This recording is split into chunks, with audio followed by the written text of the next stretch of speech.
I just mean, people get older, Somebody's gonna like have a kid or something. Right, Barry? Be a good time.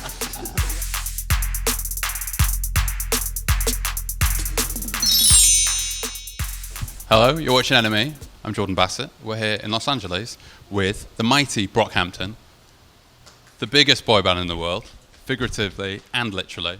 I cannot believe how many people I'm speaking to right now. It is vaguely terrifying, but...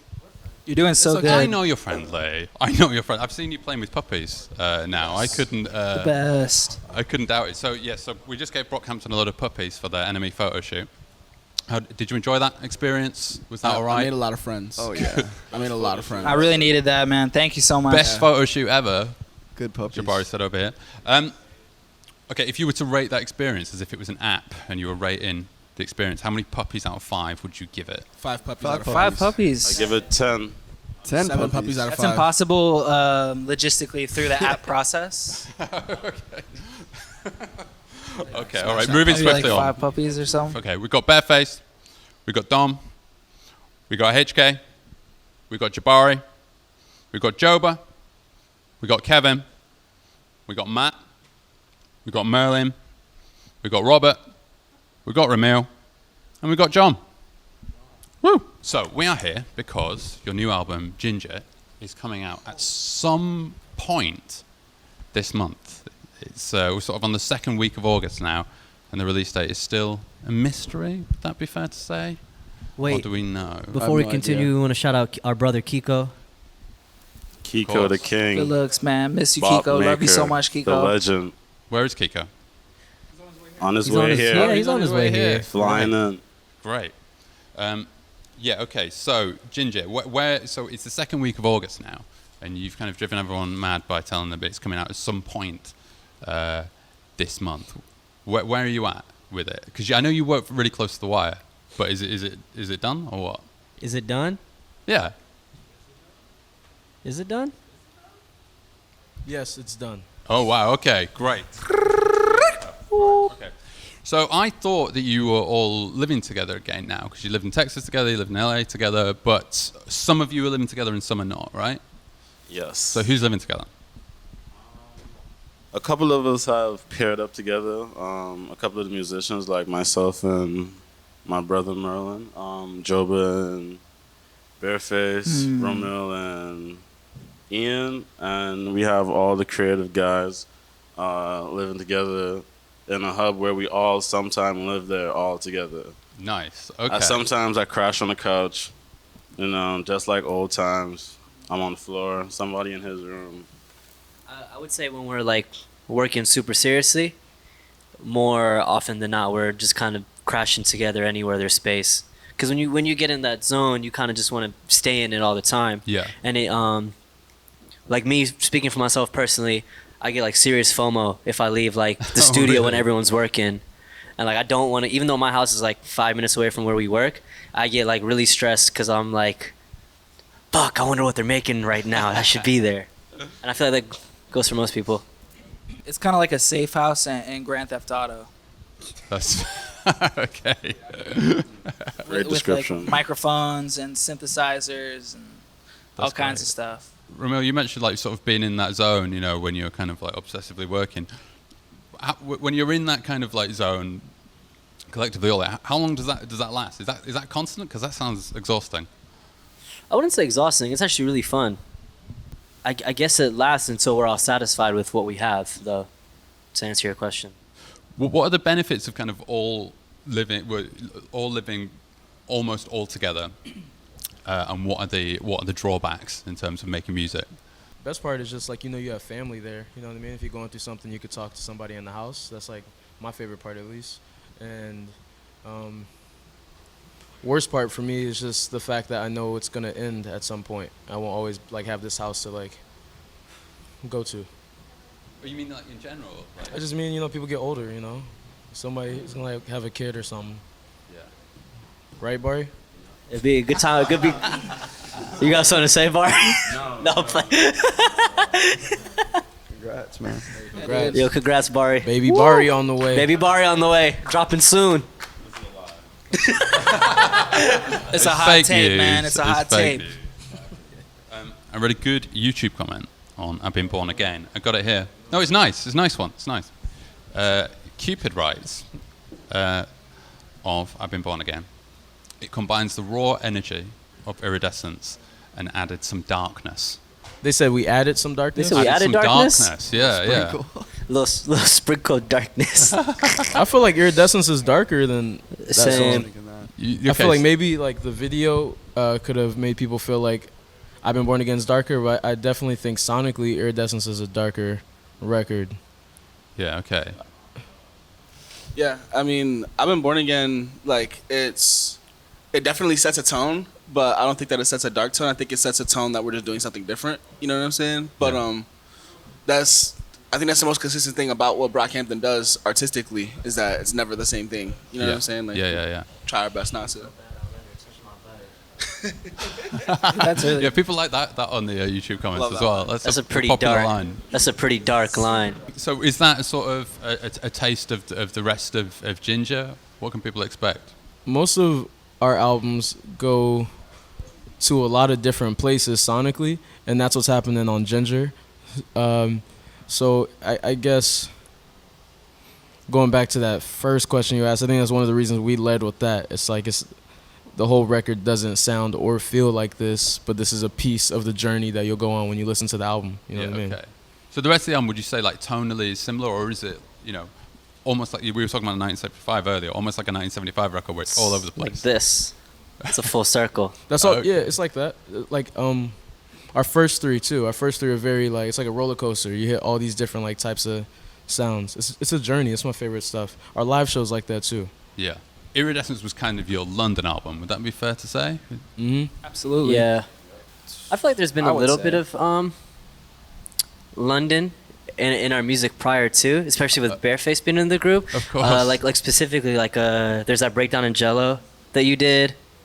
And Saturation 3, I use a rewind bit a lot because I was watching a bunch of videos of like grime DJs and they would always just like Wheel it! exactly. I thought that was so cool. So I was like, oh, let's just put that in our songs like from the jump. But as a whole, Iridescence is probably like the biggest example of that influence. You guys like talked a lot, obviously, around that last time about London. What is it that you like about that place? For me, it's the feel. It's a good feeling, you know. And if I have a good feeling, I can make a lot of music there. Joby, you're gonna say something? Yeah, I need to go back and experience it more. Yeah. It's pretty hectic. Yeah. I mean, too. you live in LA, so.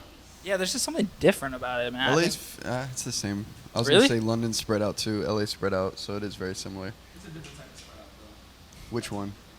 LA to London, it's like you have parts of London that are like City, where it's like you can like walk around to anywhere, but LA you pretty much need a car to go. I feel like it's also like walk around. the architecture is crazy as well. Architecture's fire. Weather too.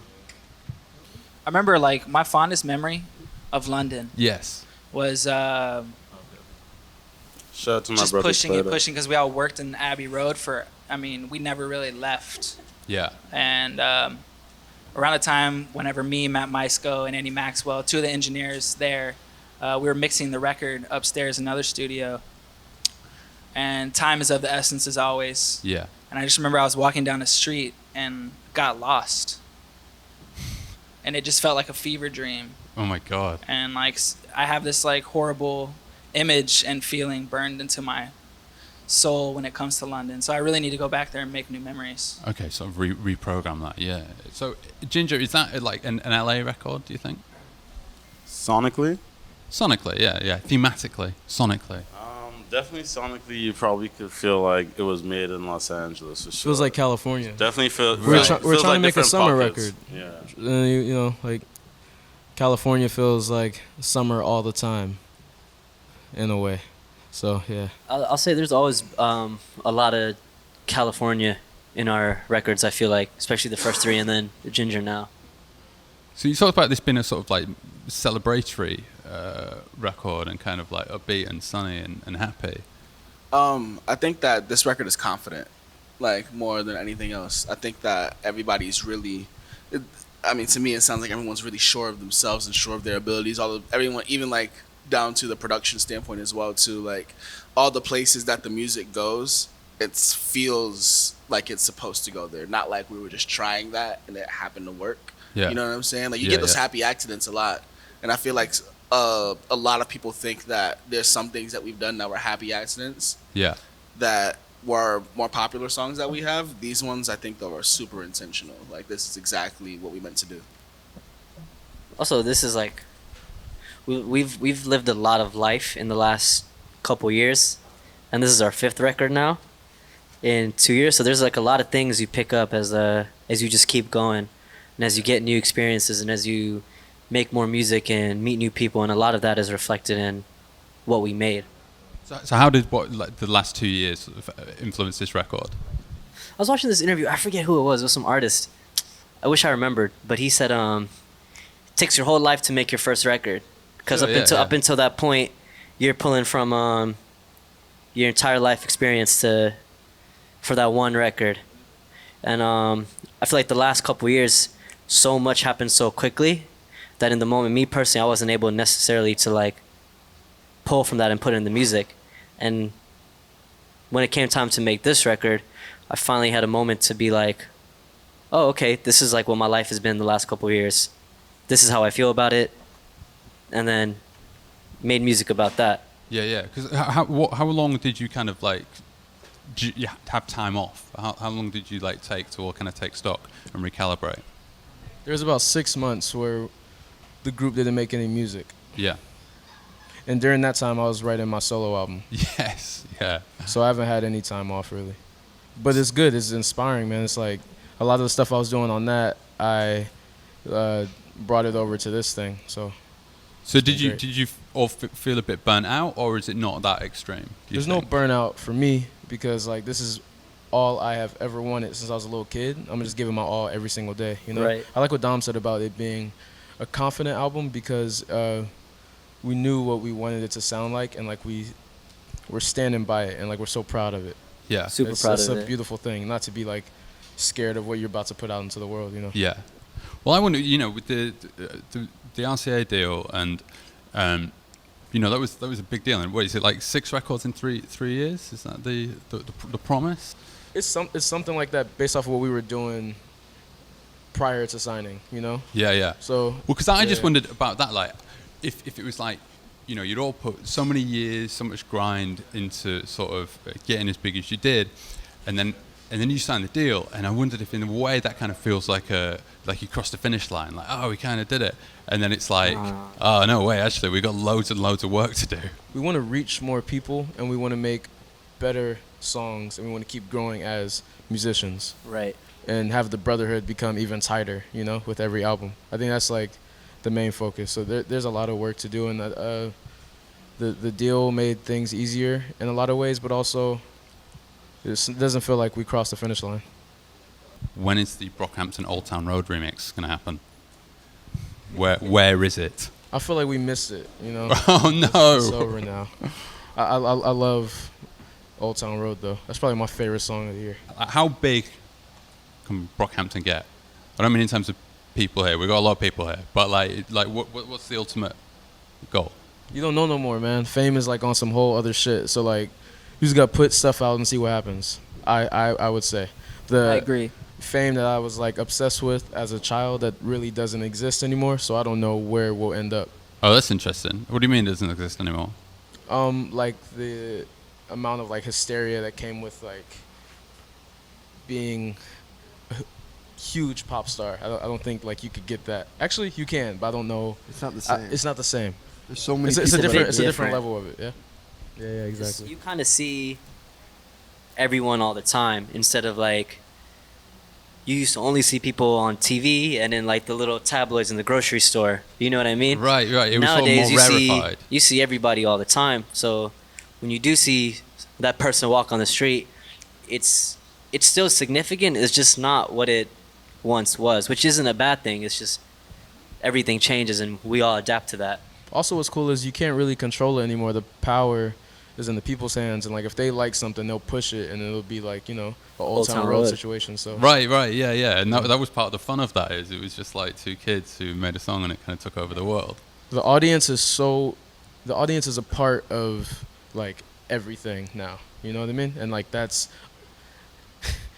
And it's that's crazy. Like fans like have mad followers and could be considered famous. So that's what I'm saying. Like there's so many different like and levels it's, and layers and it's to also it. It's kind of sick. it's kind of like you either now more than ever you either make something that connects or it doesn't. Yeah. And if yeah, something yeah. connects with people, they'll take you as far as you can go. And also people like nowadays they see through like that veil, that like Wizard of Oz like veil that like celebrity created, like and Yeah, fame yeah. created back in the day, like that's kind of been pulled back. And you know, also it's not just you having an opinion on what you see on the tablets in the grocery store.